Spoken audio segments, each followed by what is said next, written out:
Hey, what's up, y'all? It's Matthew Meadows here. I'm a psychology major here in my second year at Western Carolina, here in these beautiful mountains. And today, for my informative speech, I will be talking about how social media does negatively affect growing teens' mental health and communication skills. So, I will be talking about that today. So, first, let's begin to dive into the stats of it all. So, first of all, almost 80% of teens say that they have been cyberbullied, which obviously affects people mentally. And I can even say for myself that this is an ongoing case to this day. The social media is not a fun place at all. You can't get on there and comment something without someone having to say the opposite of what you say, even if you're saying something positive. That's just how it is. And another thing shows that studies show, people who spend 2 hours more day or 2 hours or more daily on social media experience higher anxiety and more worriness in their day-to-day lives, which is terrible. That constant comparison to other people in our lives, we do not need that at all. And 60% of social media addicts and people who are on social media the most tend to have parental problems and not be guided by their parents or watched or monitored by their parents as much as the normal person is. So they kind of have that free will to go off onto their own into the deep end of the negative things that the internet and social media have to offer. And parents should take away from this video that we don't need this in our growing teens' lives at all. They're trying to figure themselves out. They do not need to be all up in other people's business online, comparing themselves to them. That's just not what our growing teens should be doing. We should save our upcoming generations from that. So, first, let's speak on the impact on our mental health before we speak on the communication skills and how it impacts that. So, first, social media has shown in multiple studies that it worsens our youth's mental health. Increase worriedness, anxiety, insecurities, unrealistic standards, depression is often with these teens who are on social media a lot. And another two big things is online bullying and harassment and lower self-esteem due to that constant comparison that I was talking about. So I've experienced this in my life, constant bullying, like I said. You cannot go onto social media without having to deal with someone else's opinion and someone else's hatred. So we must teach our upcoming generations and our children and our teens to not be like that towards other people, and to make social media a more better place. So when they do get on it, it's not like that. Sorry, my phone just died. But next, what I wanted to talk about is how it really impacts our students and our teens' academic performances. Because really, all social media does is get you caught up into that addictive nature of doom scrolling, just wanting to just keep on feeding that dopamine system, dopamine levels. And you know what that causes?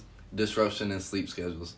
And causes poor sleep, causes people to stay up all night, wake up for school or work later than they need to be, not having the energy they need to be, that they need to have to be able to go out and do their day-to-day basis, or to be able to go to school and pay attention fully in class. And the studies show a correlation between excessive social media addiction and low grades. No coincidence there. So yeah, decreased sleep and decreased attention span is a big thing that social media brings onto our youth. And I know you and I both experienced that, because like even I still experience and go through just like having bad attention spans and not being able to watch long movies because I'm so just used to just scrolling just quick. After 15, 20, 30 seconds, I'm ready to just watch the next thing. And I hate that that's the way it is. So us upcoming parents and us parents right now got to teach our growing teens that, you know what I'm saying? So next thing that I want to talk about is the impact on communicational skills. I really wanted to speak on this, especially with this class, because it's a communications class. So what social media really has done, and I've experienced this in my life too, is it decreases the want in face-to-face interactions. And I've experienced this in COVID-19, for example. When they allowed us to have the option to go back to school or to continue online, I'm pretty sure it was over 90% of the school decided to stay online. and it's like people became awkward and more sad and depressed over COVID because they haven't been able to go outside and actually interact with real humans. They've just been over the phone, over Zoom calls all the time, hiding behind the camera, not developing real life skills. So it kind of creates that inability for teens to develop real social skills that the human needs, and that's what we need to teach our teens. As 9 out of 10 teens literally use social media daily right now. So we got to change that. And so my next thing is that social media produces bad grammar within our youth. And I see this even around some of my college friends till this day. When they're texting their professors, they're using "you are" to spell "your," or they're using "da" to spell "the" when texting their professor. Like, that's just not the right time or place to be using that type of punctuation. And I feel like social media has really brought that to light and made that normal when it really isn't. And it really shouldn't be like that. And our upcoming generations obviously need those punctuational skills if they want to get a job, they want to get into college. So it's kind of something important that we need to teach. So next thing that we need to think on is the long-term impact and effects on their emotional growth. It really just truly stunts it, because it kind of provides an over reliance of validation and self-worth. Like, they kind of need that validation online to even think that they're worthy. They can't do it on their own without that social media validation, and that's not okay. And so I feel like that's why a lot of teens should just step away from the social media, and it should even be introduced to them in the first place until later in life when they're more matured and have found themselves, and have loved themselves.